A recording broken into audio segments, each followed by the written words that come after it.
Welcome in everybody.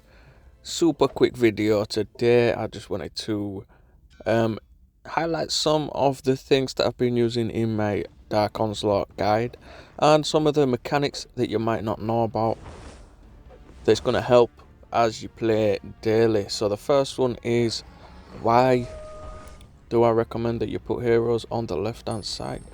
So in this run there's the two on the back row. It only works with the ones where summon two enemies on the back, and if you watch, I'm going to take the one on the right out now with Grizz,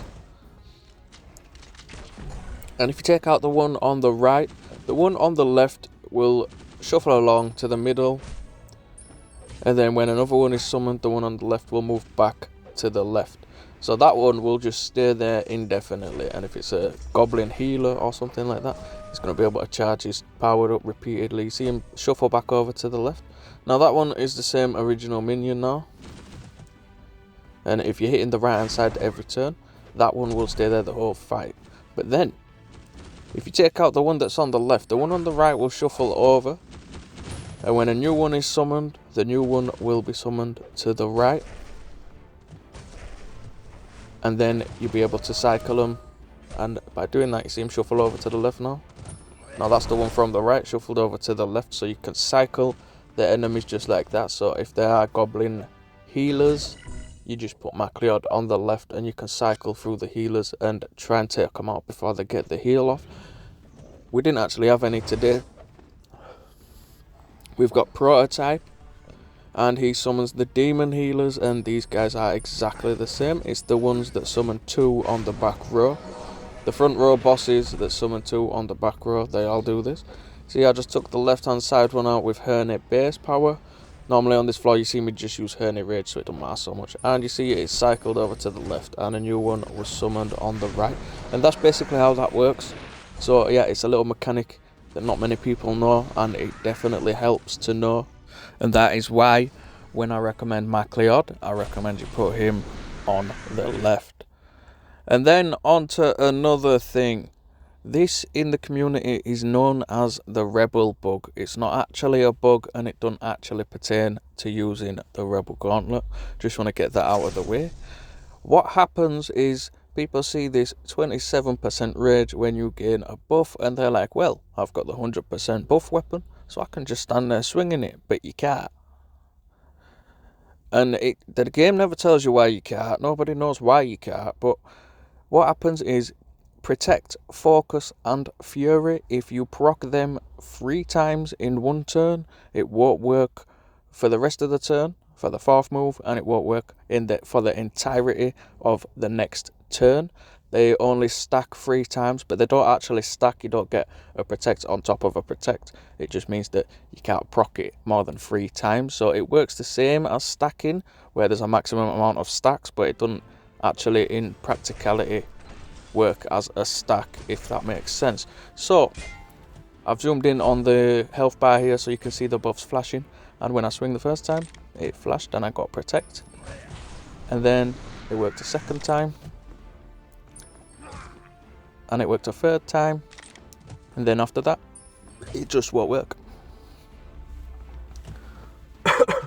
The Fury is only 50%, so it's not going to proc on every single swing.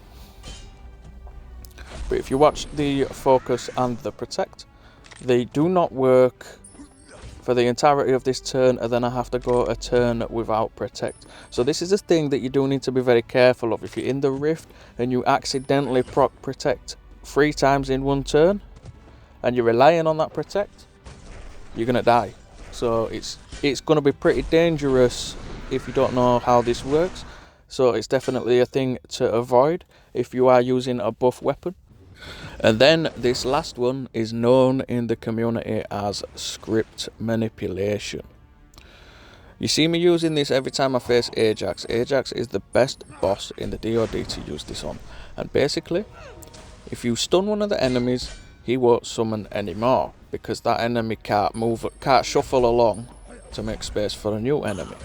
And then, once the boss is singled out, if you end the turn on a base power, for whatever reason, they won't summon anymore, and it is as simple as that. It works with any of the DOD bosses. As soon as you get them isolated, if you end the turn with a hero base power, then they will stop summoning. And some of them are easier to do than the others. The back row ones are easier to do because all you have to do is get through the front row. You can stun to stop him summoning more on the front row to get to the back row easier, and then once you do get to the back row, you end the turn with a hero base power. It gets a little bit funny when you're trying to use a rage to clear out all the enemies, because if there were enemies alive and you wipe them with that rage, it's kind of 50-50 whether it's actually gonna work. But this is known as script manipulation, and people talk about it like it's some kind of voodoo magic. It's really not. If you watch my guides, I do show you how to do it. So I just thought I'd give a little bit more of a deeper explanation on how that works. And the reason that I take Ayako for Ajax is because if he summons the Yetis, Millicent stun, it's not that successful against them. But then if you rage Ayako, she has a chance to stun them all, and it works 9 times out of 10. So that is why I take Ayako and Millicent for Ajax all the time. And yeah, this is just some of the hidden mechanics that you might not know. Subscribe to the channel for more tips like this if you haven't yet. I have been James B09. Good luck out there.